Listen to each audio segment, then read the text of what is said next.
Bon, nous en sommes à une semaine de commentaires, Jacques, sur cette question. Donc j'ai décidé de ne plus commenter les commentaires. Comme ça me permet non, mais je m'adresse à la professeure. de m'en tirer. Bon, j'ai fait étudier Rabelais, qui avait aussi un langage fleuri. Hein. C'est vrai. Je pense que je regarde toujours ce qu'il y a derrière cette phrase. Et derrière cette phrase, c'est la situation actuelle à l'hôpital. Voilà, donc elle cite Rabelais. Elle ne dit pas grand-chose. Hein. Non, elle ne dit pas grand-chose, mais quand on lui demande si elle va donner des consignes aux non-vaccinés, justement, elle reste à sa place, la Première Dame, elle ne donne pas de consignes particulières. Heureusement, vous le dites, on l'écoute et on vous fait réagir derrière. Qu'est-ce que vous auriez, vous, envie de dire à ces non-vaccinés? La même chose que le président? C'est-à-dire que je ne me permets pas de commenter ce que dit un président. Non, mais je m'adresse à Brigitte Macron. Mais je ne m'estime pas, je ne suis pas médecin, je ne suis pas élue. Donc, qui suis-je, moi, pour dire aux gens, allez faire ci, allez faire ça? Ils ne le comprendraient pas, et je comprendrais qu'ils ne le comprennent pas. Donc, je leur dis, moi, je me fais vacciner, parce que je sais qu'il n'y a pas d'autre solution pour l'instant. Quand il y aura des traitements, je passerai à autre chose. Mais pour l'instant, donc, Ça n'est pas à vous de le dire. Ce n'est pas à moi de le dire. Ça, je suis persuadée que ce n'est pas, et je vous dis, je pense savoir où est ma case. C'est normal. J'étais en train de l'écouter et je me dis quand même qu'à l'issue de ce quinquennat, parce que là, elle est elle est dans l'humilité, la modestie, c'est pas mon registre, je suis pas un médecin, je suis pas élu. Mais je me dis que finalement, cette première dame, elle va laisser quand même cette empreinte-là, celle d'une première dame assez élégante, mais surtout très discrète. On ne peut pas dire qu'elle ait multiplié les rodomontades pendant 4 ans et demi. Et même là, elle aurait pu dire j'aurais dit la même chose que mon mari, je n'aurais pas utilisé le mot emmerdé. Pas du tout. Mais elle dit j'ai pas à parler sur ce registre. Si elle avait dit si elle avait avancé le moindre élément sur oui, je pense qu'il faut se vacciner, etc., il y aurait eu une avalanche de critiques, mais qui parle? Au nom de quoi? Quelle est sa légitimité? Vous voyez, il y a une différence, par exemple, entre Christiane Taubira, qui est interrogée sur la vaccination en Guyane et qui dit, Christiane Taubira, responsable politique, ancienne députée de Guyane, ancien membre du gouvernement, ancienne garde des Sceaux, maintenant même candidate manifestement à l'élection présidentielle, qui dit, écoutez, moi, je ne suis pas aux responsabilités, je n'ai pas accès à l'information sur le vaccin, donc je n'ai pas à appeler aux gens de se vacciner. Ça, ce n'est pas normal et ce n'est pas responsable de la part précisément de quelqu'un qui se veut responsable politique, qui est une ancienne élue et qui manifestement a pour projet de le redevenir. Quelqu'un qui a ce statut, en plus en France, on sait que c'est un statut un peu particulier, qui est défini sans l'être tout à fait, qui est reconnu. Emmanuel Macron voulait avoir un vrai statut pour la Première Dame, et finalement, c'était tellement compliqué, parce qu'il y avait des questions de budget, de sécurité, de collaborateurs, que finalement Emmanuel Macron avait renoncé. En fait, c'est donc, on dirait, mais qui parle? C'est épouvantable, la position de la Première Dame. En France... Donc, pour finir, vous trouvez que... Mais je trouve que sa prudence est justifiée à partir du moment où, allant sur ce terrain, elle sait précisément qu'en retour, elle va s'entendre dire mais qui parle, au nom de quoi, et qui est-elle pour dire aux Français de se vacciner? Dans son rôle. Donc je crois qu'elle n'étant ni ministre de la Santé, ni président de la République, ni patronne de l'ARS, ni médecin, elle est dans son rôle de prudence, de dire ce n'est pas à moi de le dire. Et je trouve que c'est assez normal. Qu'à dire le très fiévreux et très souffreteux. Non, mais tout va bien. Vous n'arrêtez pas de tousser. Mais non, tout va bien. Je suis très heureux de ne pas être à côté de vous. Je suis bien d'accord avec... Non, mais je suis d'accord avec... Je suis d'accord avec ce que vient de dire Ami. Non, mais bien sûr, moi c'est Louise, je me souviens encore de mon prénom. Non, mais en fait, ça souligne le problème, la difficulté du positionnement de la Première Dame aujourd'hui. C'est un statut à la fois qui est sublimé par les Français, et en même temps, vous êtes dans une prison dorée quand vous êtes à l'Élysée. Alors bien sûr, elle n'a pas le problème du quotidien des Français, mais c'est un rôle qui est très compliqué. Dès que vous bougez le petit doigt, tout a une interprétation politique. Donc on a vu au début du quinquennat, Brigitte Macron voulait rayonner avec le monde de la culture et tout ça. Finalement, il y a eu la crise des Gilets jaunes où elle a vu sa tête au bout d'une pique. Ça l'a littéralement traumatisée. Elle sortait plus dehors parce que tous les soirs, en plus, elle aimait bien marcher. Elle allait se promener le long des quais de Seine à Paris pour prendre un peu l'air de manière discrète. Et puis, elle a été un peu contrainte de s'enfermer à l'Élysée. Donc, c'est quelque chose qu'elle a mal vécu. Et donc, à chaque fois, si vous voulez... D'ailleurs, on est je sais pas combien de journalistes à essayer de l'interviewer parce que ça intéresse tout le monde. Et donc, elle ne prend la parole publiquement pour ce type d'intervention que pour les pièces jaunes, que pour ce type d'opération. Elle veut surtout pas faire de politique. En revanche, elle a un rôle qui est quand même assez actif parce qu'elle sert vraiment de capteur au président de la République. Elle reçoit énormément de courriers toutes les semaines. Il y a son équipe qui les traite. Non, mais c'est assez 25 000 intéressant. courriers en 2020. C'est énorme, c'est Combien, considérable. 25 25 000 en 2020. Et donc en fait, Chiffre que j'avais. et elle en parle d'ailleurs en privé, Brigitte Macron, elle explique qu'elle a un rôle aussi important pour transmettre tous ces cris du cœur parfois de Français, parce que quand on écrit à la Première Dame, c'est parce qu'en fait on a déjà essayé d'écrire au préfet, au recteur d'académie, et c'est le dernier recours en fait. Et donc elle voit des situations de détresse, et c'est elle qui a par exemple tiré la sonnette d'alarme pendant le confinement sur le problème d'enfants qui sortaient enfants jamais, maltraités. les enfants maltraités, les enfants qui sortaient jamais de chez eux. Donc en fait elle a un rôle Sur les politique pensions très important. sur les pensions des femmes Et seules. alors, Absolument. Brigitte Elle a un Macron- rôle politique important, mais qui se voit pas. Et le jour où il se voit, ça devient catastrophique pour elle. Et- Donc elle reste cantonnée Alors- à l'Élysée et à souffler à l'oreille de son mari. Elle s'est exprimée quand même sur un sujet, la violence de la campagne présidentielle. Elle le dit, elle craint que cette haine ne prenne encore plus d'ampleur. On écoute là-dessus. Moi, je crains la violence en général. Je crains la violence quand elle n'est pas maîtrisée. Je crains la haine. Je crains aussi cette espèce de crescendo permanent parce que on va de plus en plus loin. Est-ce que vous dites les élus sont des gens qui sont engagés? Pourquoi s'en prendre de cette manière-là aux élus avec autant de violence? Où est la limite? Je pense que c'est aussi, je pense qu'on ne s'est pas assez protégé de cela et qu'on a laissé passer beaucoup trop de choses et que maintenant on est dans une espèce de spirale et il est toujours temps de revenir en arrière. La violence, elle a voulu s'exprimer sur la violence. C'est vrai qu'il y a beaucoup d'élus La République En Marche, mais pas que, qui ont été attaqués, agressés. On se souvient ce week-end des images de ce député de Saint-Pierre-et-Miquelon, 5900 habitants dans le Pacifique, dans l'Atlantique Nord, qui s'est pris des projectiles sur le visage. C'était pas beau à voir. Mais Brigitte Macron, et là je rejoins tout à fait ce qui a été dit tout à l'heure par Louis, elle a été extrêmement impressionnée par le mouvement des Gilets jaunes. Et elle a parfaitement intégré, et je ne pense pas du tout qu'elle se sent cantonnée, elle a parfaitement intégré son rôle. C'est-à-dire, elle est aussi discrète publiquement qu'elle est influente à l'intérieur. Parce qu'elle parle à son mari, ils échangent beaucoup, elle le calme. Elle a été certainement une de celles qui lui a parlé des petites phrases. Elle l'a dit plus ou moins publiquement qu'elle n'avait pas toujours été d'accord avec ces petites phrases, mais elle est absolument essentielle à Emmanuel Macron et elle n'a pas besoin de le montrer publiquement. Mais ce que je voulais dire, c'est que Brigitte Macron, elle avait dit à propos d'un second quinquennat qu'elle le redoutait un peu parce qu'elle se sentait elle-même peut-être trop en décalage d'âge avec son époux et qu'elle trouvait qu'un deuxième quinquennat, ça ferait beaucoup. Aujourd'hui, elle est tout à fait dans une position de recul, c'est-à-dire qu'elle ne se prononce pas sur une candidature qui semble absolument évidente. Elle laisse entendre que c'est pas elle de le dire, mais en même temps, tout le monde sait que ça va se faire d'un jour à l'autre, à la fin du mois ou au début du mois de février. Mais si Emmanuel Macron décide d'être de nouveau candidat, ce qui est un secret de polichinelle, elle n'ira jamais contre lui. C'est un couple, Brigitte Macron et Emmanuel Macron, et elle l'intègre avant toute chose. Elle ne se prononce jamais seule. Elle est la femme d'Emmanuel Macron, point barre. Merci Virginie Leguet. Vous êtes beaucoup plus pertinente que Louis de Ragnel. Beaucoup plus pertinente. Plus encore, Il est fiévreux. C'est une Mais, méchanceté. c'est normal, docteur, qu'on soit après une troisième dose aussi malin. Un jeune homme. On est même à dire, elle sort plus dehors, on sort pas dedans, Louis, enfin, pas vous. Oui, voilà. Les effets dévastateurs de la troisième dose, mesdames, messieurs, sont aujourd'hui synthétisés par Louis de Ragnel, qui est vraiment dans un sale état. Merci Gérald Kierzek, en tout cas, d'avoir posé un diagnostic sur Louis de Ragnel. Je peux aller me coucher? Oui, vous pouvez aller vous Bonne coucher, nuit, mais Gérald. vous, mesdames, messieurs, vous restez avec nous parce qu'à 23h, c'est le journal. Ah, je vais vous regarder. J'espère. On parle dans l'actualité, bien sûr, de la grève des enseignants demain, qui devrait être très suivie. 75% d'enseignants grévistes annoncés et la moitié des écoles fermées. C'est ce que prédit le premier syndicat du primaire. Ils entendent protester contre le protocole sanitaire mis en œuvre dans les établissements scolaires, contre aussi, bien sûr, la politique de Jean-Michel Blanquer, le ministre de l'Éducation, qui s'est défendu aujourd'hui devant les députés. On l'écoute. Si on va à l'épure des grands principes, c'est toujours le même. Il y a, comme je le disais tout à l'heure, depuis fin novembre, un test à faire au début pour revenir à l'école. Et ce qui a été ajouté début janvier, c'est 2 autotests. La seule transformation, c'est celle réelle, profonde, c'est celle que le Premier ministre a annoncée, c'est-à-dire que le premier test devient un autotest, parce qu'on a justement écouté les complexités éprouvées par les acteurs de terrain.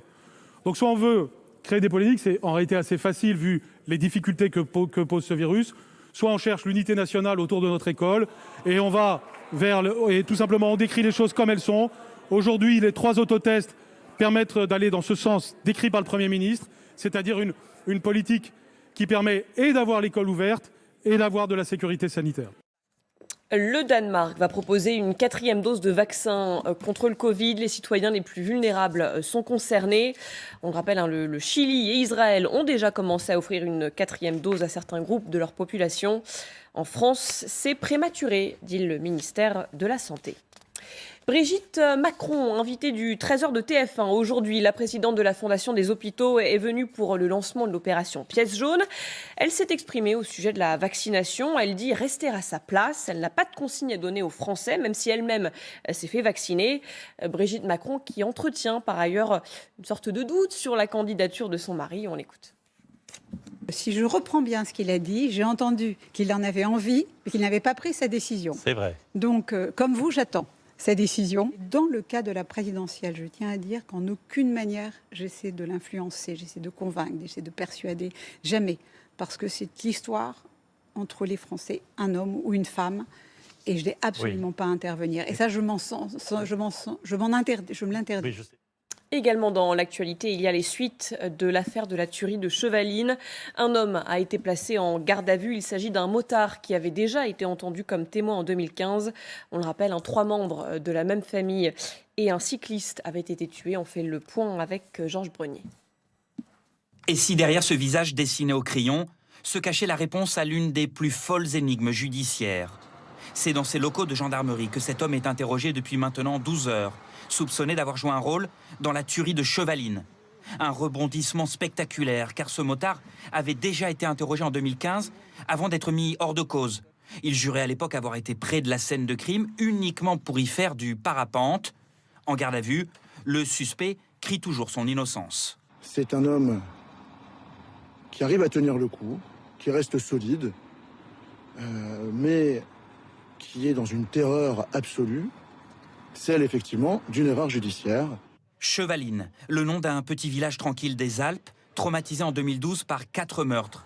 Un couple de Britanniques d'origine irakienne et un autre membre de la famille qui étaient en vacances sur place, abattus dans leur voiture par un mystérieux tueur. Une fusillade d'une précision militaire, sous les yeux des 2 fillettes du couple, retrouvées elles vivantes. Un cycliste est lui aussi tué, peut-être parce qu'il passait simplement par là et qu'il a vu le visage du meurtrier dont la trace s'est évaporée. Mais les magistrats rompus aux enquêtes au long cours le répètent tous, le moindre petit indice peut faire basculer une affaire. Et puis un dernier mot sur les excuses de Boris Johnson au Royaume-Uni. Boris Johnson qui reconnaît avoir assisté à une fête alors que le pays était en plein confinement. Le Premier ministre britannique a donc présenté ses excuses devant le Parlement. Il pensait assister à une réunion de travail, dit-il. L'opposition demande sa démission.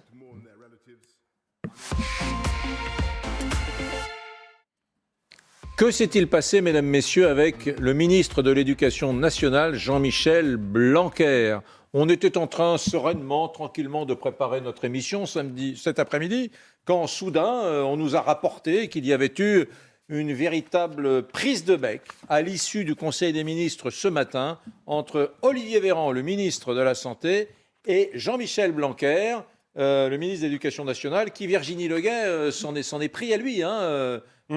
Blanquer était très boudeur et il est allé directement, il a fondu sur Olivier Véran pour lui faire des reproches. Oui, ils se sont vus dans une pièce adjacente et Jean-Michel Blanquer, d'après ce qui a été raconté, je n'y étais évidemment pas, est arrivé le visage assez fermé et Olivier Véran lui a essayé d'engager la conversation et là Jean-Michel Blanquer, n'y tenant plus, lui a dit « Écoute, moi j'ai besoin qu'on soit solidaires, tu ne peux pas me lâcher comme ça en race campagne ». C'est pas la première fois que tous les deux ont des frottements, pour ne pas dire se fritent, mais là ça a été un peu plus vif que d'habitude et Emmanuel Macron a apporté son soutien à Jean-Michel Blanquer pendant le Conseil des ministres, mais il n'empêche que Jean-Michel Blanquer aujourd'hui est en grande difficulté vis-à-vis du monde de l'éducation, que ce soit les parents, les professeurs et même la hiérarchie de l'éducation nationale. Demain, il risque d'y avoir à peu près la moitié du monde éducatif dans la rue et une très très grande quantité de parents. C'est un souci pour un ministre qui jusqu'à présent a été très épargné et qui a même été considéré comme le chouchou du gouvernement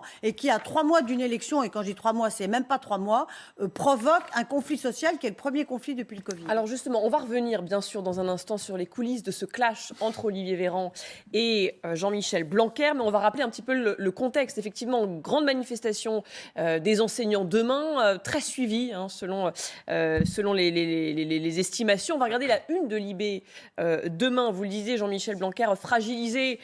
L'éducation en grève, c'est la faute à Blanquer. Voilà, c'est la une de Libération. Ce jeudi, Jean-Michel Blanquer, donc pris pour cible parce qu'il y a eu plusieurs protocoles sanitaires en une semaine, trois précisément en une semaine, et certains dans la classe politique vont jusqu'à demander sa démission. Il est critiqué de toutes parts. On écoute. Moi, j'appelle à la démission de Jean-Michel Blanquer parce que la rupture est telle entre le ministre et toute la société éducative, et notamment les enseignants, qu'il n'est plus en capacité aujourd'hui d'impulser quoi que ce soit. Jean-Michel Blanquer a montré trop de mépris, trop d'improvisation, de manque d'anticipation. Il a toujours préféré faire des coups médiatiques plutôt que d'organiser convenablement l'école. Moi, j'appelle à sa démission. Bloc proposition. Des ordres et un chaos généralisé dans l'école, et moi je ressens cette immense souffrance à la fois de la communauté éducative, mais aussi surtout des parents, parce qu'on ne sait pas si les enseignants sont là, on ne sait pas quel est le protocole à suivre. Différer d'une semaine la rentrée, c'est une semaine qui peut se récupérer tout à fait en juin. Donc, mais ça, c'est une question de dialogue et d'écoute. Et aujourd'hui, le gouvernement ne fait preuve ni de l'une ni de l'autre. Je suis pour arrêter tout ça, arrêter de voir ces enfants pleurer. Donc on laisse les enfants à l'école. Qu'on maintient, qu'on ceinture. C'est de la maltraitance, d'accord ? Donc moi, je pense qu'il faut mettre juste une chose en place dans les écoles, c'est la prise de température, comme on le fait dans les entreprises, à l'entrée de l'école. Les enfants qui ont de la température rentrent chez eux. Tout le reste ne sert à rien, parce que la réalité, c'est que ce variant est tellement contagieux que de toute façon, il va très certainement se disséminer dans les écoles. Jean-Michel Blanquer, ciblé donc par les oppositions, il s'est défendu au Sénat.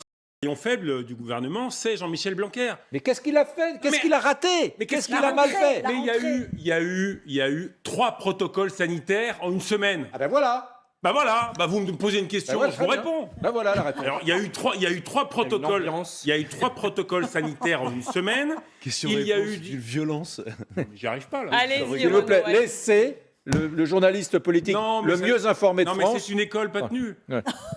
Là, le protocole sanitaire dimanche dernier a été connu le dimanche soir dans une interview chez nos confrères du Parisien, avec un mode abonné. C'est-à-dire qu'il fallait être abonné aux Parisiens. Ils l'ont eu au dernier moment. Et pas tous. Et pas tous. Donc les enseignants sont en colère sur le 3e protocole sanitaire. C'est vrai que la situation dans les écoles est très difficile. En même temps, Jean-Michel Blanquer et Emmanuel Macron, et ils ont raison, ne veulent pas fermer les écoles parce que ça a des conséquences sociales, psychoéducatives extrêmement compliquées. Donc les enseignants sont en colère. Les oppositions font de la politique. Elles s'engouffrent en demandant la démission de Jean-Michel Blanquer. Pour revenir aux coulisses ce matin au Conseil des ministres, c'est rare. C'est rare, une prise de bec, un clash, on a mis clash, entre 2 ministres extrêmement importants, vous avez raison. Et surtout, c'est rare que ça se sache.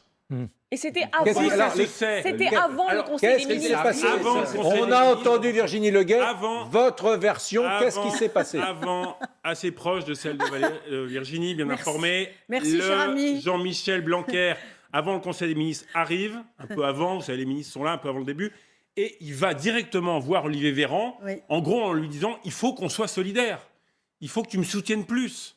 L'impression de se sentir lâché. Et c'est vrai que ces derniers jours, il aurait aimé que Olivier Véran, ministre de la Santé, le soutienne sur ce protocole sanitaire, sur ces changements de protocole sanitaire. Et pourquoi Jean-Michel Blanquer? Alors Olivier Véran a botté en touche, voilà. Et puis, dit-on, on a raconté lors du Conseil des ministres après, Jean-Michel Blanquer n'a pas pipé mot. Un peu chafouin. Il a boudé. Chafouin, voilà. Emmanuel Macron a soutenu Jean Castex et Jean-Michel Blanquer. Le clash s'est arrêté là. Si on finit, Jean-Michel Blanquer, c'est quelqu'un qui effectivement, c'est usant d'être ministre de l'Éducation nationale avec ce protocole sanitaire. Et c'est quelqu'un qui en plus, je vais vous dire, ce 3e protocole sanitaire, ce 1er, ce 2e, lui, c'est pas trop son truc. Mais il est obligé de suivre les autorités sanitaires. Donc, lorsqu'on lui a dit il faut un protocole sanitaire sévère au début, il y a 8 jours avec les 3 tests PCR, il était plutôt contre. Et c'est du côté de la santé, du côté de chez Véran, qu'on dit si. Il faut un protocole. Donc, il se dit non seulement on m'impose un protocole sanitaire, et après on ne me soutient pas. Et il a le récit. Il n'a pas du tout apprécié. Voilà le récit de la journée. Que Jean Castex vienne donner le tout dernier protocole sanitaire aux 20h de France 2 à sa place. Voilà, chez nous. Ça, c'était un désaveu aussi. Il ne faut pas minimiser la proximité de la campagne présidentielle. On y est, du premier tour de l'élection présidentielle, dans ce qui ressemble quand même à des surréactions de l'opposition. Yannick Jadot qui demande la démission du ministre de l'Éducation nationale. Tout ça est un peu surjoué précisément parce qu'on est à moins, maintenant j'ai plus le chiffre exact, de 90 jours environ de l'élection présidentielle. La réalité, je ne suis pas l'avocat de Jean-Michel Blanquer, mais à un moment il faut quand même être juste et pas tomber dans un lynchage qui est en train de s'organiser. On explique les choses ici. Non, je ne parle pas de vous, Renaud. Non, mais Renaud, vous êtes journaliste, vous faites votre travail et vous le faites. Non, mais même en général. Voilà, mais je parle des politiques qui réagissent. Il ne faut pas que ça tourne au lynchage, parce que la réalité de la gestion de cette épidémie au sein de l'éducation nationale, c'est qu'on est l'un des pays au monde, Éric Brunet, au monde, Julie, qui a le moins fermé ses écoles. En France, on a fermé nos écoles 10 semaines. Vous voulez les chiffres? En Espagne, 26 semaines. En Allemagne, 19. Le modèle allemand, ils font tout mieux que nous tout le temps, partout, nous donnent des leçons. 19 semaines. En Italie, 15 semaines. En Belgique, 15 semaines. En France, 10 semaines. C'est peut-être 10 semaines de trop, mais ça fait qu'on est dans la moyenne la plus basse des pays de l'Union européenne, des pays de l'OCDE et même au niveau international. Parce que des écoles fermées, j'entends Valérie Pécresse et on peut discuter sa proposition qui dit on décale d'une semaine, qui proposait de décaler d'une semaine la rentrée. Mais c'est des enfants qui ne sont pas en cours, c'est des enfants qui décrochent, c'est des enfants, le fameux repas, vous savez le repas à la cantine qui pour des millions de gamins français venant de familles modestes est le seul repas équilibré qu'ils ont dans la journée parce que c'est celui qui est servi par la cantine. Ils ne l'ont pas lorsque les écoles sont fermées. C'est de la désorganisation pour les parents qui travaillent parce que on dit télétravail. Il y a consensus sur le maintien des écoles ouvertes. Non mais voilà, donc il y a consensus, mais il ne faudrait pas. Alors après, on peut avoir un débat sur le Parisien dimanche soir, c'était payant. Il y a eu des maladresses. Je ne peux pas justifier Louis et Dragnel. Non mais moi, pour le coup, j'ai 4 enfants qui vont à l'école et je reconnais que c'est un enfer. On n'y comprend plus rien. Franchement, ça a été l'enfer. Il a fallu regarder, c'est très précis, en plus très détaillé. J'ai plein d'amis qui ont dû faire la queue dimanche soir à la pharmacie. Enfin, tous les gens qui ont des enfants savent de quoi je parle et c'est un enfer. Est-ce que pour autant, Jean-Michel Blanquer doit être lynché de cette manière-là? La réponse, évidemment, est non. Alors oui, ça a échappé à personne. On est en campagne présidentielle. Comment? Non, il y a un petit souci. Pardon. Oui, on est en campagne présidentielle et on voit bien, en fait, les oppositions cherchent à trouver une faille. Là, ils ont trouvé une faille, c'est Jean-Michel Blanquer. Tout le monde lui tape dessus. Mais moi, je peux vous dire que Jean-Michel Blanquer, même s'il est globalement, ça fait 1 an qu'il aurait aimé être ailleurs. Il aurait aimé avoir le ministère de l'Intérieur. Il ne l'a pas eu. C'est Gérald Darmanin qui l'a eu au dernier remaniement. Donc, il n'est pas dans le même état d'esprit que lorsqu'il est arrivé au ministère de l'Éducation nationale il y a 4 ans et demi maintenant. Mais jamais Jean-Michel Blanquer ne démissionnera ou on lui demandera de partir pour des raisons... Ça, c'est pas une possibilité. Impossible. Je vais vous dire pourquoi. Pour des raisons politiques très simples. La première chose, c'est que Jean-Michel Blanquer, par rapport à ses réformes de l'école, globalement, il a réussi à toucher, alors même s'il y a beaucoup de débats autour de ces mesures, mais il a réussi à toucher un électorat de droite. Et donc, Emmanuel Macron en a besoin pour sa campagne. Et la deuxième chose, c'est que dans le bilan d'Emmanuel Macron, qui pareil est soumis à des débats et tout ça, Emmanuel Macron compte énormément sur Jean-Michel Blanquer pour vendre son bilan sur l'éducation. Je résume. Donc, il n'est plus chouchou, mais il ne partira pas. Tout le monde se jette sur la proie. Il y a 3 mois du Moi, premier j'ai tour. horreur des lynchages. Donc, attendez, je résume. C'est grotesque. Et on perd du temps. Je résume. On lui a imposé 3 règlements sanitaires dans les écoles. Vous avez dit en combien de jours? 1 semaine. En 1 semaine. On lui a pas imposé, c'est juste que Renaud et il était plutôt... c'est juste que c'est pas son truc. Non, voilà, les ministres on lui a imposé. c'est comme si moi je vous demandais de faire le pass sanitaire vous avez mal de gérer les protocoles sanitaires. Pas en même temps. Un peu de respect, vous êtes chez nous là. Vous êtes invité à la maison, vous êtes chez nous. Une question. précision. Pourquoi est-ce que il s'en prend à Véran en marge de ce Conseil des ministres aujourd'hui, Blanquer. Ça veut dire qu'il a eu le sentiment quand même que Véran ne l'a pas assez soutenu, c'est pas assez exprimé. Enfin, c'est le sentiment. C'est d'homme à homme. Donc le sentiment de Jean-Michel Blanquer, qui effectivement connaît extrêmement bien l'éducation nationale, mais qui a aussi sa personnalité, qui est quelqu'un qui a peut-être une sensibilité où il veut dans ce cas-là se sentir soutenu. Et lui, il considère que la période n'est pas facile et que sur le plan des protocoles sanitaires que tout le monde a dû avaler, parce que les autorités sanitaires, le conseil, elles donnent un protocole sanitaire il y a 10 jours. Donc après, évidemment... À l'école, c'était vraiment l'enfer. Voilà, et ils auraient peut-être pu c'est la dire... première fois de ma vie que je comprends une manière... Dernière chose, ils auraient peut-être pu voir que 3 tests PCR dès le début, c'était trop compliqué.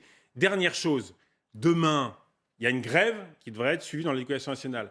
Mais ce qu'il faut voir, c'est qu'il y a aussi quelque part, si ce n'est une vengeance, en tout cas, ça fait 4 ans que certains syndicats enseignants ont avalé beaucoup de couleuvres selon eux, et la grève de demain, c'est la goutte d'eau qui fait déborder le vase. Le protocole sanitaire, ils s'en servent pour certains pour régler leur compte avec Jean-Michel Blanquer. C'est bien évident. Oui. Et parce qu'il y a des réformes, mais effectivement, Jean-Michel Blanquer, sur le style Blanquer, il y a peut-être eu quelques maladresses. Et les députés macronistes le disent. Par exemple, on n'est pas obligé de dire pourquoi ils font grève contre le virus, les profs. Ils ne font pas grève contre le virus.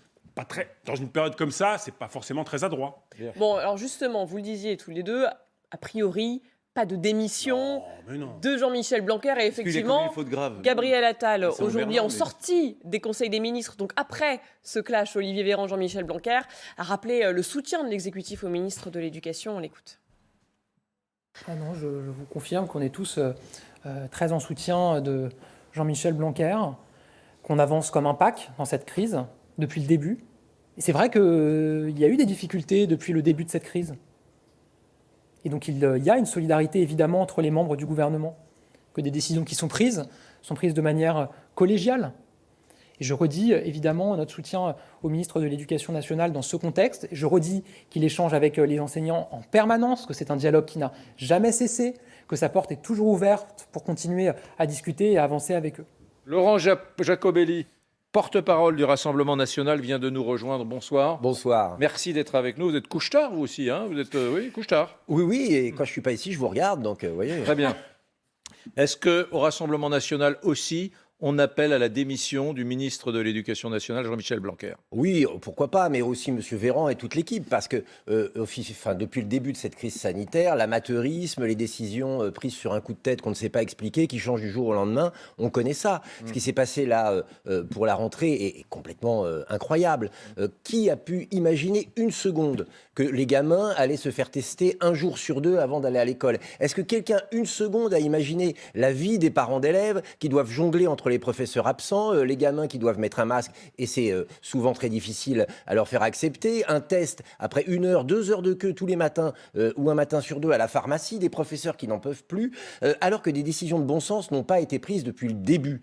Des purificateurs d'air, par exemple, ou des détecteurs de CO2 dans les classes, un certain nombre d'organisations des classes. Et puis, entre nous, ce virus Omicron sur les enfants n'a pratiquement aucun impact. Laissons-les vivre tranquillement, qu'ils aillent à l'école tranquillement. Justement, si on a quand même, on est un des pays, si je peux rappeler Amine, qui a laissé les écoles le plus ouvert 10 semaines seulement par rapport à d'autres pays, c'est rien. Ça, vous le saluez quand même. C'était ça aussi la politique. C'est ça aussi la politique Jean-Michel Blanquer. Mais c'est important d'ouvrir les écoles. Mais si c'est pour avoir des gamins traumatisés, parce que tous les matins, on essaye de leur mettre un coton-tige dans le nez, qui ne peuvent pas apprendre ou qui ont des problèmes d'élocution parce qu'ils ont un prof qui a un masque et eux-mêmes ont un masque, et que tous les matins ils ont peur d'être mis au banc de la classe à cause du résultat du test, je suis pas sûr qu'on ne soit pas en train de faire des générations de jeunes avec des troubles psychologiques. Donc demain, jeudi, 75% des profs du primaire, des professeurs des écoles, seront grévistes selon le SNUIP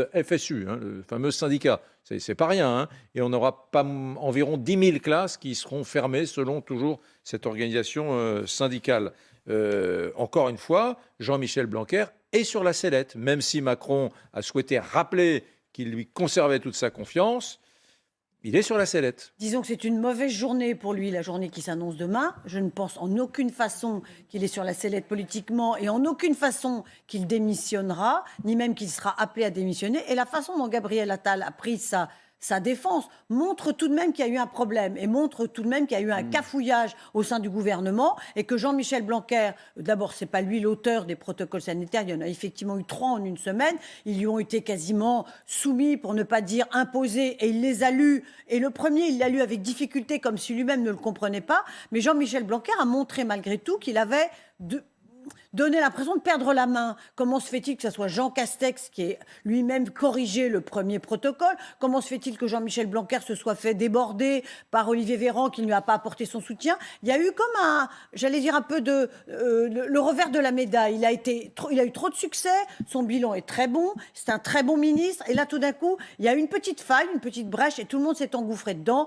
comme la jalousie qu'on a longtemps rentrée à propos d'un bon élève, et on est trop content quand le bon élève chute. Il a chuté. Je ne sais pas ce qui va se passer demain. Ça sera certainement une manifestation très suivie, mais je ne pense pas du tout que son poste soit en jeu. Emmanuel Macron en a extrêmement besoin. Il est extrêmement content de lui et de l'action qu'il a menée depuis 5 ans. Et il va l'emmener jusqu'à l'élection présidentielle. Sauf à ce que demain, il y ait des drames dans la rue. Mais pour l'instant, c'est pas d'actualité. En aucun cas. Vous êtes d'accord sur le plateau pour le dire.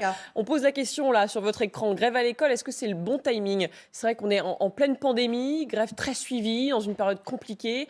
Est-ce que faire grève là, ça a vraiment du sens dans cette période déjà lourde? Mais il y a quand même une conjonction de planètes, c'est-à-dire que c'est quand même la seule fois où parents d'élèves, directeurs d'école, élèves eux-mêmes, j'ai envie de dire, et professeurs sont d'accord. C'est qu'il y a quand même un ras-le-bol généralisé, c'est qu'il y a quand même quelque chose qui ne va pas. Vous savez, quand il y a grève, c'est qu'il y a eu un échec dans le dialogue. Et là, c'est d'autant plus marquant dans cette crise sanitaire, c'est que ce gouvernement décide seul, envers et contre tout, comme si les oppositions n'existaient pas, comme si les syndicats de patrons comme de salariés n'existaient pas, comme si même l'opinion publique n'existait pas. Il a la vérité infuse. Quand on ose le critiquer, il méprise, il houspille et il vous condamne de tous les mots, de tous les noms. Et on voit bien à la fin que quand on est dans une situation d'échec, ça doit exploser d'un côté ou de l'autre. Mais les Français vivent aujourd'hui, pour la plupart d'entre eux, une vie invivable, une vie en mode dégradé, où pour aller faire ses courses demain, prendre le train, aller au restaurant, il faut un pass sanitaire qui va être un pass vaccinal qui va devoir être renouvelé tous les 3 mois, tous les 4 mois, tous les 5 mois avec une nouvelle dose. Qu'est-ce que c'est que la vie des Français qu'on est en train de dessiner? Est-ce qu'il n'y a pas une disproportion entre les mesures et le quotidien qu'on impose aux Français? Et à force de ne pas entendre ça, à force de s'enfermer dans son idéologie du tout vaccinal, eh bien le gouvernement, oui, effectivement, crée le mécontentement. Bien, mesdames, messieurs, il est 23h26. C'est l'heure pour nous de tourner cette page Blanquer et crise sanitaire. On observera avec une grande attention cette grève demain et les répercussions, l'onde de choc qu'elle aura dans la société française. Je le rappelle, 75% des professeurs des écoles du primaire devraient être en grève selon les organisations syndicales. On va maintenant parler d'une affaire de marchepied. Vous allez comprendre pourquoi dans quelques instants. En tout cas, Laurent Jacobelli, qui est notre invité porte-parole du Rassemblement national, a meilleure mine en ce mois de janvier qu'au mois d'octobre. Souvenez-vous, au mois d'octobre, Marine Le Pen était dans une dégringolade sondagière. On ne parlait plus du tout d'elle au second tour. Là, c'est clair, le Rassemblement national a repris des couleurs. Il a repris des couleurs et on verra un sondage, notre sondage quotidien sur LCI dans un instant. Mais juste avant, effectivement, vous parliez de marchepied. Parce que Marine Le Pen a accusé ce matin Éric Zemmour de servir de marchepied à la candidate de la droite, Valérie Pécresse, pour le second tour de la présidentielle. Elle l'accuse de favoriser, par sa candidature, la candidate des Républicains. On écoute Marine Le Pen. Est-ce que vraiment il a l'ambition d'être au second tour, ce que je ne crois pas, ou est-ce qu'en réalité il sert de marchepied pour permettre à Valérie Pécresse d'être au second tour à la place de Marine Le Pen? Et puisque c'est un aveu qu'il a fait, je finis par penser qu'il y a une problématique de sincérité derrière cette candidature.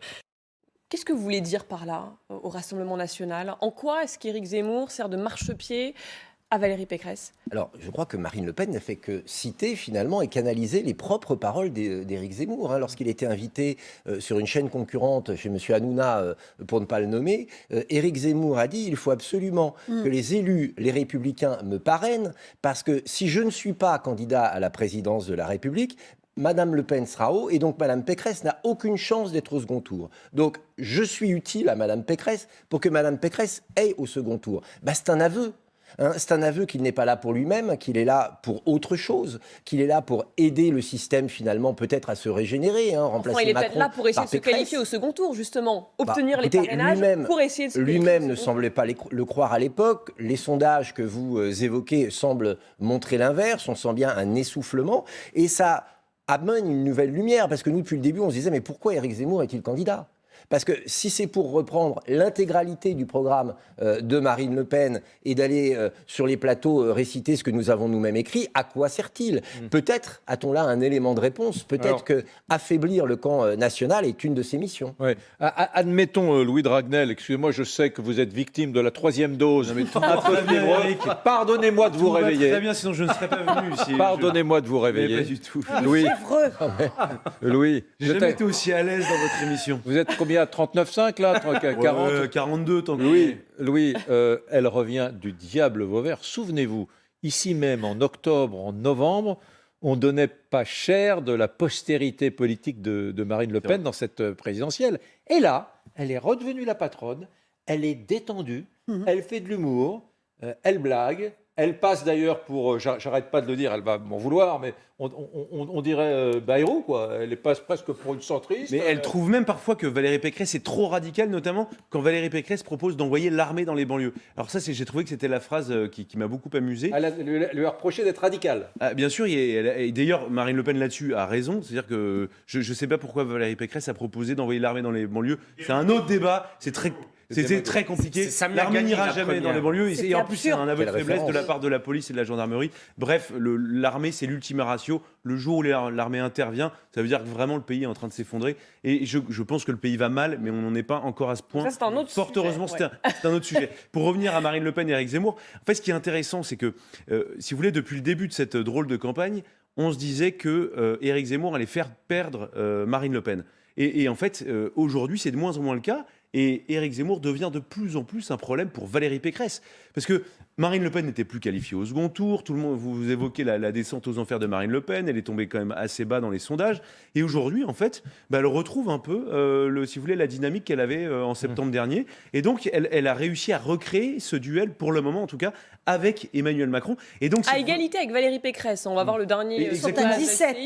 Voilà, Alors, 16,5 toutes les deux. Elle est parfois au-dessus, parfois à égalité, ou parfois un tout petit peu en dessous. Mais globalement, elle a réussi à remonter. Et donc, c'est redevenu une menace pour Valérie Pécresse. Donc, pour la droite, la droite doit opérer un changement de stratégie. Pardon, Louis, Bah, juste, je partage globalement ce que vous dites, mais il y a une réalité, j'allais dire, mathématique, c'est que la candidature d'Éric Zemmour fait baisser le ticket d'entrée, qui était, dans les sondages d'avant candidature Zemmour, avant qu'Éric Zemmour soit testé, on était entre le président et Marine Le Pen autour de 24, 25, 26 en fonction des instituts. Et le candidat LR, à l'époque le mieux placé, Xavier Bertrand, je le rappelle, était à 14, au mieux à 15, parfois à 16 quand il perçait, mais était en moyenne 10 points derrière le deuxième ou la deuxième candidate, et donc était à 10 points de la qualification. Et mathématiquement, ce que fait Éric Zemmour, c'est qu'il baisse le seuil de qualification, on le voit maintenant, qui se situe à 16,5, à 17, à 15. Et donc, la probabilité de qualification d'un candidat, en l'occurrence d'une candidate LR, devient beaucoup plus importante. Et ce qui, je termine en 10 secondes, pose la question, qui va nous paraître un peu cynique, mais en réalité, à droite, tout le monde a ce sujet en tête. Est-ce que l'appareil politique des Républicains va donner des consignes discrètement, comme ils sont, sait le faire dans de telles circonstances, c'est déjà fait. aux élus locaux et aux maires? Mais Amine, on l'a raconté sur Europe 1, il n'y aura pas de sanctions. C'est en cours. Mais je peux vous le dire, il n'y aura pas de en fait, à chaque élection, il y a des décisions un peu variables. Par exemple, un maire LR qui va soutenir Éric Zemmour ne perdra pas d'investiture, a un choix tout à fait libre. Et Valérie Pécresse a un intérêt à le faire. Mais bien sûr, parce que mais pour faire exactement la démonstration que vous venez de faire et qui est brillante, je trouve, ce soir. Mais ce qui est intéressant dans ce qui est intéressant, c'est que si vous voulez, Marine Le Pen, là où elle revient particulièrement de loin, c'est qu'elle ne peut pomper, entre guillemets, que dans l'électorat d'Éric Zemmour. Donc ils sont, eux, dans un jeu de vase communicant. Éric Zemmour, il essaye de prendre aux deux. Il essaye de prendre à Valérie Pécresse et à Marine Le Pen. Et donc elle a quand même réussi à récupérer un seul électorat donc, qui était parti chez Zemmour. Et de l'autre côté, pour Valérie Pécresse, c'est beaucoup plus compliqué. Il y a encore beaucoup de gens qui sont tentés par Macron. Il faut qu'elle fasse la différence avec Macron. De l'autre côté, il faut qu'elle montre qu'elle est vraiment de droite et qu'elle fasse aussi la différence Mais avec Zemmour. Laurent Jacobelli, C'est ça qui est compliqué. elle vous fait peur aussi, Valérie Pécresse. Quand on voit le sondage, il y a un duel qui s'installe aussi entre Marine Le Pen et Valérie Pécresse. Vous êtes au même niveau là sur le dernier sondage IFOP fiducial pour LCI. Mais c'est une compétition et c'est assez normal que chacun puisse s'exprimer, que les sondages évoluent. Mais ce qui est assez rassurant dans ce sondage, je dois bien le dire, c'est que Mme Pécresse aujourd'hui, elle a besoin d'artifice pour avoir une chance. L'artifice Zemmour, par exemple, pour effectivement, vous l'avez dit, faire baisser mathématiquement le score de Marine Le Pen. Pourquoi ? Tout simplement parce que je crois que la sincérité de Mme Pécresse ne marque pas des points. On va être très clair. Quelqu'un qui parle de sécurité, qui était au gouvernement, qui a diminué le nombre de policiers, n'est pas crédible. Quelqu'un qui parle de lutte contre l'immigration et qui a déversé des centaines de milliers d'euros à la région, à des associations pro-migrantes, n'est pas crédible. Donc il y a un discours de façade, mais tout le monde sait très bien que Mme Pécresse fera la politique de M. Macron, qui est la même politique de ce système depuis 40 ans. Et donc, Marine Le Pen, si elle remonte aujourd'hui dans les sondages, c'est qu'elle a avec elle la force de la conviction et de la stabilité. Pendant toute cette campagne, quelles que soient les choses trappes, quels que soient les nouveaux concurrents qu'on lui a mis dans les pattes, elle est restée fidèle à elle-même, avec toujours le même programme, sans céder à la radicalité, sans céder à celui qui crie le plus fort. Et elle a un programme concret et elle va. Elle n'a pas toujours eu le même Tout programme. le temps, Elle a tout le aussi, temps à la rencontre des Français. Elle a aussi dans son cette avis campagne, sur certains dans cette sujets. campagne, si, bien sûr. Dans cette campagne, c'est stable. Il y a quand même une constante quand on regarde les chiffres. C'est que Éric Zemmour, il a fait baisser Marine Le Pen. Et elle était à 23 ou à 24, elle ne l'est plus jamais. Et elle est entre 16 et 17, ce qui est extrêmement bas pour la candidate qu'est Marine Le Pen. Donc vous dites... c'est formidable, elle est zen, elle est tranquille, elle est constante. Non, elle est ni zen, ni tranquille, ni constante, ou alors elle l'est apparemment, mais avec 16 ou 17, elle a un score extrêmement bas. Et pardon, je termine, ça permet à Valérie Pécresse, qui elle-même est une candidate, qui est peut-être qui a eu un démarrage assez faible, mais cette baisse de Marine Le Pen permet à Valérie Pécresse d'envisager de passer devant Marine Le Pen. Nous disons la même chose. Non, je ne dis pas du tout la même chose que vous. Et c'est Éric Zemmour qui... Ça vous contrarie, mais vous dites la même chose. Non, mais rien ne me contrarie. C'est Éric Zemmour qui fait baisser Marine Le Pen. Ah non, pas du tout. Mais c'est exactement ce que j'ai dit. Éric Zemmour qui fait baisser Marine Le Pen. Mais c'est exactement ce que j'ai dit. Et c'est la raison de sa candidature. Et Éric Zemmour n'est pas un danger pour Valérie Pécresse. Il est un danger pour Marine Le Pen. Alors vous m'avez mal écouté. Je dis ce que dit Louis. Louis dit Éric Zemmour est un danger pour Valérie Pécresse. Éric Zemmour est de la chance de Valérie Pécresse. Éric Zemmour permet à Valérie Pécresse éventuellement d'arriver au second tour.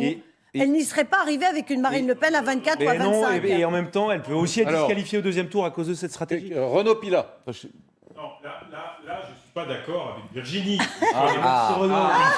Une fois n'est pas coutume.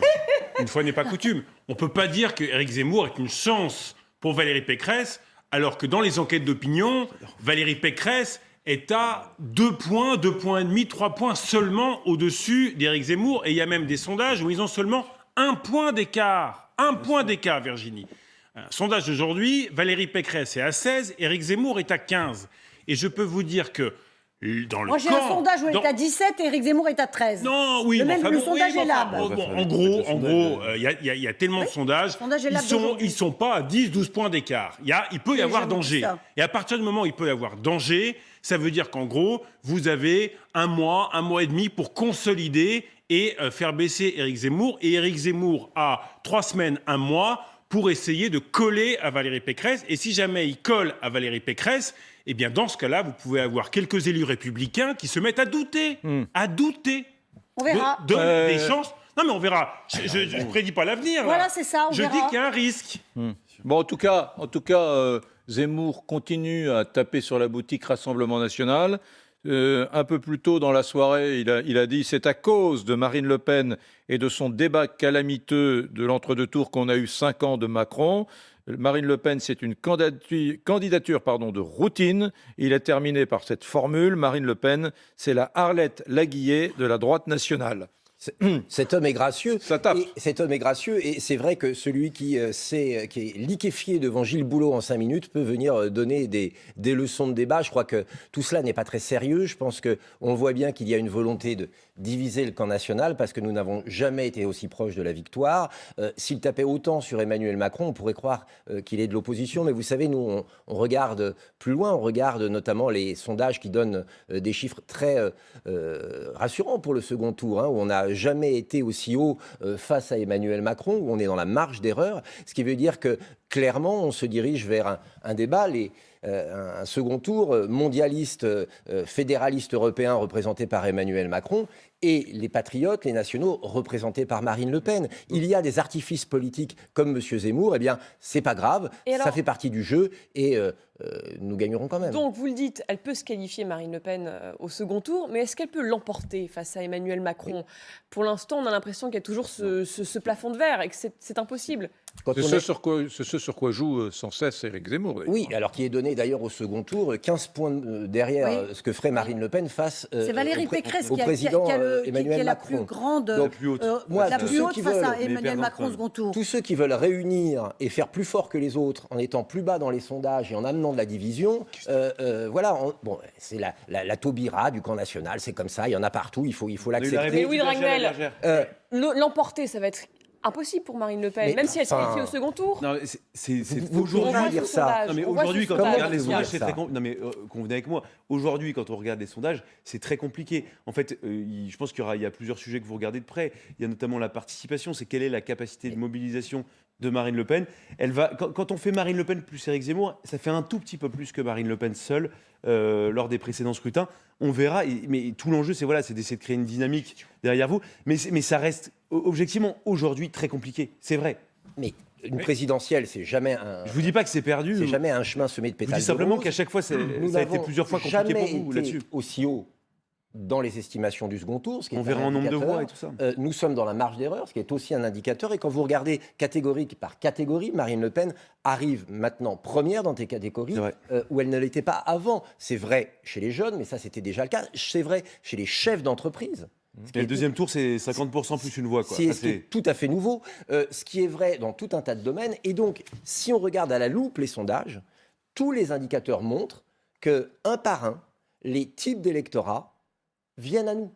Alors, il nous reste 3 mois pour amener une majorité de ces électorats vers nous. C'est ce que nous allons faire. Et c'est ce que nous allons faire, je le redis, sereinement, sur le terrain, en permanence sur le terrain. Marine Le Pen sillonne la France parce que c'est le contact avec les Français qui compte, pas que les plateaux de télévision, et avec un programme solide, sérieux et chiffré, un programme d'alternance à Emmanuel Macron. Renaud Pilat, vous avez une question, je crois, pour Laurent Jacobelli. Oui, Laurent Jacobelli, moi je vois ce soir le retour des coups de béquille entre Éric Zemmour et Marine Le Pen, alors que l'année 2021, moi me semble-t-il, s'était terminée sur une sorte d'entente cordiale, en tout cas de pacification. Il ne s'attaquait plus trop.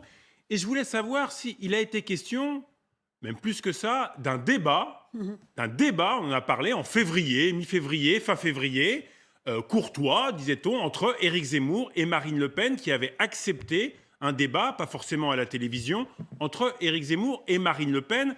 Où en est-on ?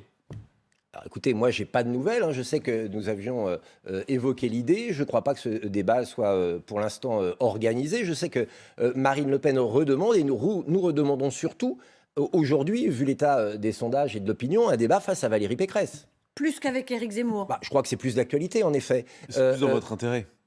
Pas du tout, c'est qu'aujourd'hui, il y a une... Parce qu'un débat avec Éric Zemmour consisterait à jouer un semblant de primaire de la droite nationale. Si, à montrer les divisions du alors que si vous débattez face à Valérie Pécresse, vous vous placez forcément face à un camp... Ne soyez pas de mauvaise foi, nous l'avons proposé, ce débat. Mais bien sûr. Il a quel est votre intérêt, votre grand intérêt? Il aura peut-être lieu, sur on est face à quelqu'un... Et nous verrons bien, mais nous sommes face à quelqu'un qui, effectivement, se trompe d'adversaire et attaque Marine Le Pen, et qui sert la soupe à Valérie Pécresse. Autant aller chez l'actionnaire principal, autant directement aller faire un débat avec Valérie Pécresse. Et s'il veut lui faire des notes d'éléments de langage, qu'il le fasse. Elle est prête là, Marine Le Pen. On dit qu'elle avait peu travaillé ce débat en 2017. On dit en revanche qu'elle travaille beaucoup plus dans la perspective de cette présidentielle-là. Est-ce que vous la sentez mieux armée ? Alors, je ne suis pas le mieux placé pour comparer, puisque je n'étais pas aux côtés de Marine Le Pen en 2017. J'étais avec Nicolas Dupont-Aignan et j'ai rallié le Rassemblement national juste après la Vous êtes présidentielle. un peu comme Guillaume Pelletier, vous. Non, j'ai eu naviguez que pas mal. j'ai eu que 2 choix. Et croyez-moi, je suis très heureux de travailler avec Marine Le Pen. Moi, je la vois travailler. Et elle travaille beaucoup. Elle écoute beaucoup. Elle reçoit beaucoup. Elle entend beaucoup. C'est un travail très minutieux. L'idée qu'elle se donne et qu'elle nous demande de respecter, c'est que si elle est élue le 24 avril, dès le lendemain, elle est prête, son équipe est prête, les projets de loi sont prêts, comme par exemple d'ailleurs le référendum sur l'immigration, dont beaucoup parlent, mais qu'elle a écrit. Et c'est ça que nous voulons montrer, c'est-à-dire que nous sommes prêts pour faire un gouvernement. Marine Le Pen est tout à fait prête pour être la présidente de la République des Français. Est-ce que vous acceptez de rester avec nous pour le grand rendez-vous de la soirée, les indiscrets insomniaques de Renaud Pilat? C'est un plaisir, je ne pensais même pas avoir l'honneur un jour d'être voilà. Ça dure jusqu'à 3h30 du matin. Bien sûr. Vous n'avez pas de soirée? Aucun problème. Rien, pas de boîte de nuit, rien. parti, C'était pas alors. prévu. Elles sont fermées. C'est un moment énorme.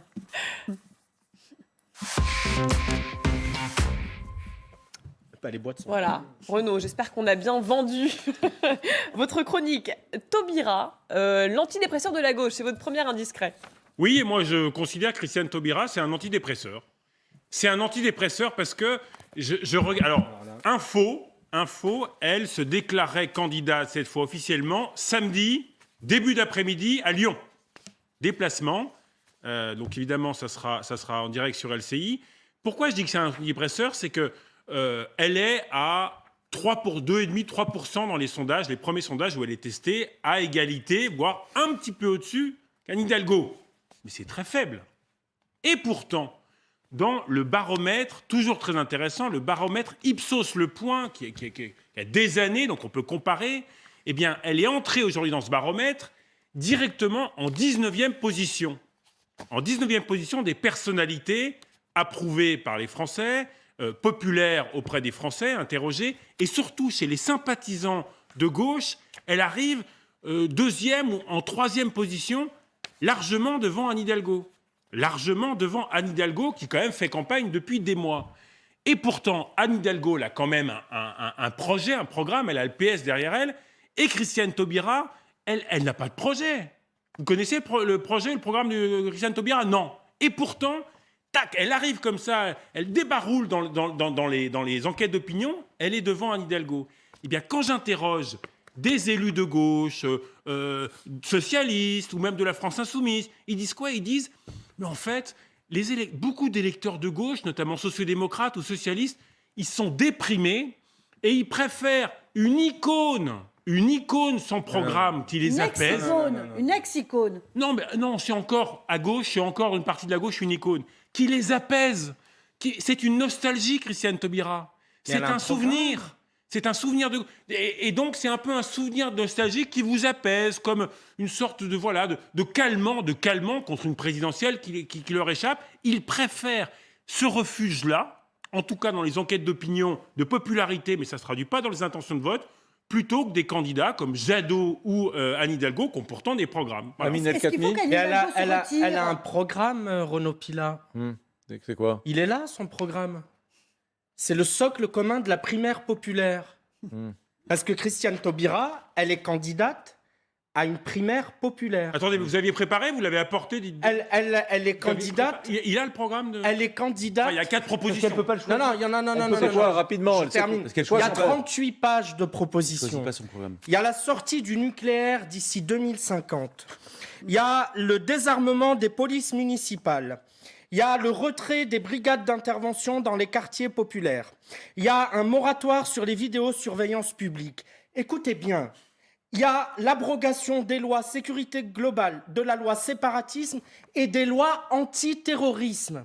Christiane Taubira a siégé pendant 5 ans dans un gouvernement qui, sous l'autorité de Manuel Valls, de Bernard Cazeneuve et de Christiane Taubira elle-même, portant la dernière grande loi antiterrorisme qu'a fait voter Jean-Jacques Urvoas, son successeur, ont donné à nos moyens et nos services de renseignement des moyens pour lutter contre le terrorisme. Christiane Taubira, était dans le bureau de François Hollande avec Manuel Valls et Bernard Cazeneuve lorsque ordre a été donné de neutraliser Chérif et Saïd Kouachi en Seine-et-Marne et M. Koulibaly à la porte de Vincennes qui venait de tuer 4 Français de confession juive. Quand on a été garde des Sceaux, quand on a dirigé l'État, quand on a été au cœur du pouvoir, quand on a eu à tenir un pays face au terrorisme, on ne va pas signer un programme qui prévoit l'abrogation des lois antiterrorisme et qui est digne d'une assemblée générale d'étudiants de Sud Solidaire qui sont des gauchistes patentés et qui n'ont aucun sens de l'État. Quand on a été garde des Sceaux, quand on a été au pouvoir, quand on a été au gouvernement, on se tient, on a le sens de l'État et on ne signe pas des tracts de la primaire populaire comme l'a fait Christiane Taubira. Implacable, ami. J'entends juste une précision. Sinon, ce ne serait pas aussi bon. Donc, dans ces cas-là, on se tait et on passe à l'indice suivant. Moi, c'est mon conseil. C'est mon conseil beauté. Renaud, allez-y. Ce n'est pas, précision pour nos téléspectateurs qui ne sont pas aussi assidus heure par heure à la gauche qu'Amine, c'est quand même pas le projet de Christiane Taubira.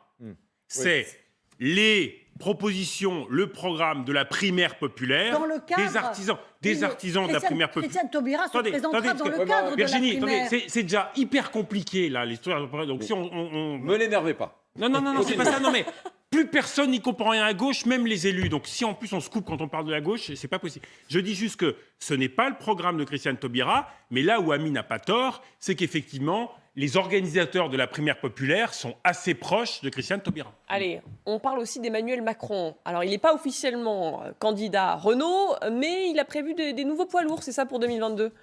Alors, c'est pour ça que j'ai mis un point d'interrogation. Je ne sais pas s'il a prévu des nouveaux poids lourds, en tout cas, je n'ai pas les noms, mais c'est vrai qu'on a vu dans le quinquennat qu'il manquait de poids lourds. Et en plus, on a parlé tout à l'heure d'un poids lourd, Jean-Michel Blanquer, qui ce soir est un peu un poids léger. Donc, il a besoin de renforts. Et il y en a un qui me fait sourire en ce moment, effectivement, c'est Manuel Valls. Manuel Valls passe son temps à dire il faut des hommes d'expérience. Emmanuel Macron ne peut pas rester seul en 2022, il aura besoin. Et à qui pense Manuel Valls ? À lui-même. Et son analyse, mais il n'est pas le seul, c'est-à-dire qu'Emmanuel Macron va devoir renouveler son équipe si jamais il était réélu. Et en tout cas, on a une offre de service de Manuel Valls, qui d'ailleurs demain matin sera sur LCI, l'invité d'Elisabeth Martichoux. Laurent Jacobelli, porte-parole du Rassemblement national, est notre invité. Est-ce que... Il y a 3-4 sondages ces 2 derniers jours qui ont monté un très léger tassement d'Emmanuel Macron. Il est passé de 27 à 23, à 24, à 22. Très léger, hein. Est-ce qu'il est possible que ce Macron solidement installé sur son piédestal sondagier perd de pied?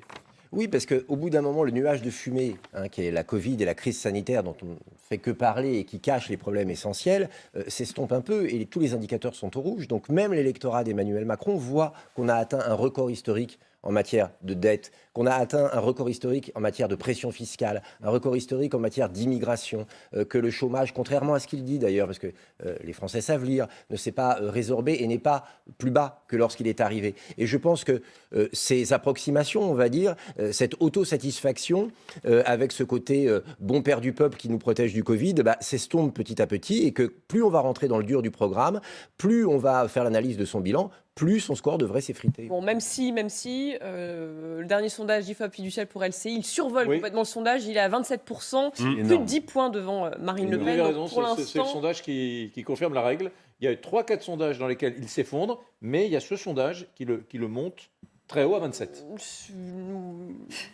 Bon, en tout cas, plusieurs sondages où il se maintient à un niveau élevé, en tout cas. Mais effectivement, on suivra ça avec attention. Vous êtes en train de me chercher, je vais chercher mes archives.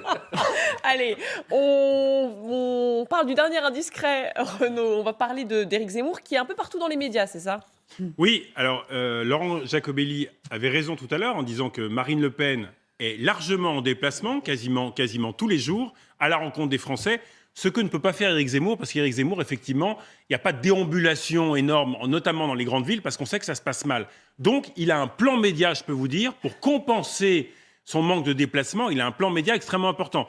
Il était ce soir chez nos confrères de BFM. Demain matin, il est chez nos confrères de France 2 sur le service public, d'ailleurs, qu'il a quand même largement critiqué lors de ses vœux, il veut les privatiser. Finalement, ils ne sont pas rancuniers, donc il sera dans le service public demain matin et demain soir sur RTL. La stratégie d'Éric Zemmour, c'est de nouveau, comme ça a marché à l'automne, d'être omniprésent dans les médias pour continuer à se faire connaître, continuer à dire qui il est, parce que certains soutiens d'Éric Zemmour me confiaient qu'il est encore, pour des millions et des millions de Français, inconnu, Éric Zemmour.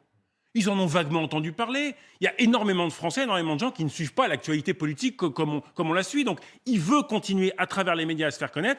Et notamment, dernier point, ce soir, chez nos confrères de BFM, il a, dans une campagne présidentielle, la transparence est obligatoire. Vous êtes, si je puis dire, passé au laser comme aux États-Unis pour tout savoir. On l'a interrogé sur sa collaboratrice Sarah Knafo. On lui a demandé, mais qui c'est Sarah Knafo ? Et Éric Zemmour, par exemple, n'a pas évacué ce soir pour la première fois la question. Non. Il a dit, c'est ma collaboratrice politique et c'est ma compagne. Il n'en a pas dit plus, mais on voit bien qu'il essaye, en cette mi-janvier, d'évacuer et de relancer sa campagne avec un grand plan média et puis une nouvelle image, on va dire une nouvelle image pour essayer d'aller à la rencontre de beaucoup de Français qui ne le connaissent pas.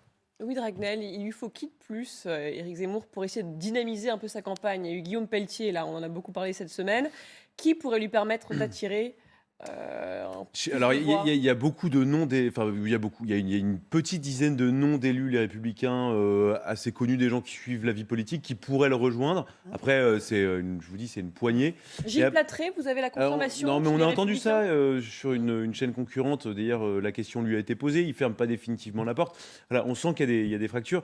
Mais je ne suis pas sûr qu'Éric Zemmour va se concentrer là-dessus. Il sait très bien que c'est très compliqué en fait, d'obtenir des ralliements. Il en aura globalement assez peu. Il ne pourra pas compter là-dessus. En revanche, ce qu'il va essayer de faire, c'est exactement ce que vient d'expliquer Renaud Pilat, c'est d'essayer d'utiliser ce qu'il sait faire de mieux, c'est-à-dire les débats télévisés, venir chez vous par exemple, cher Eric. Voilà, mais si on l'invite. Est-ce qu'il sera invité? J'en sais rien, c'est à vous de décider. Mais Éric Zemmour doit surtout mettre du fond. Il ne peut pas se contenter de dénoncer. Il doit faire des propositions. Allez, c'est reparti pour un nouveau débat jusqu'à 4h du matin. Merci à tous, merci à vous Laurent Jacovelli d'être venu veiller tard avec nous. C'était un vrai bonheur de vous avoir avec nous. Demain, nous aurons des éditorialistes d'un niveau bien supérieur à ceux de ce soir. Merci de votre fidélité. Et dans un instant, le journal de minuit, le journal politique insomniaque. Et puis, vous le savez, sur LCI, nous avons les moyens de vous faire veiller. Donc, restez avec nous. Salut.